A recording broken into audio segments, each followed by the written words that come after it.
Баршаңызға сәлем. Бүгінгі видеода оразаны бұзатын және бұзбайтын жағдайлар туралы айтатын боламын. Видеоны көрмес бұрын каналыма тіркеліп, лайк басып, комментария жазуды ұмытпаңыздар. Барлықтарыңа ораза қабыл болсын. Оразаны не бұзбайды? Ұмытып, ішіп жеу оразаны бұзбайды. Бірақ ұмытқан адам есіне түскен кезде жеуді дереу тоқтату керек.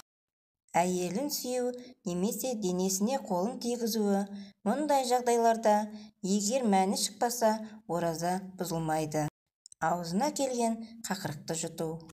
Түкірік немесе мұрынды тарту арқылы бір нәрсенің тамаққа кетуі. Жуынған кезде құлаққа су кіру, бұлық ағу.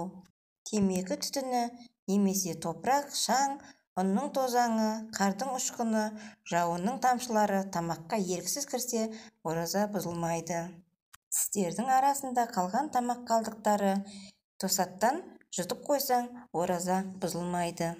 Еріксіз ауыз толуы, құсу немесе оның ішке қайта кетуі оразаны бұзбайды. Қан алдыру немесе сүлік салдыру, ол да оразаны бұзбайды. Көзге, құлаққа дәрі тамызу, ең абзалы таң намазы кірмей тұрып тістерді жуу. Тіс жұлдыру оразаға кедергі жасамайды. Бірақ жұлдырған уақытта ауыздағы қандай яки дәріні жұтпау шарт. Ауыз бен мұрынға су алып шайқау оразаны бұзбайды. Бірақ тамаққа кетпеуін қадағалау қажет. Душқа, жуыну, теңізге, көлге түсу оразаны бұзбайды. Бірақ су жұтып қоюдан сақтану керек. Оразаны не бұзады? Әдейі бір нәрсені жеп ішу, темекі шегу, насыбай ату, дәрі ішу, құрамында нәрлі заттары бар укол қабылдау. Себепсіз қорек немесе қоректік қасиеті бар барлық заттарды біле тұра әдейілеп жеу оразаны бұзады.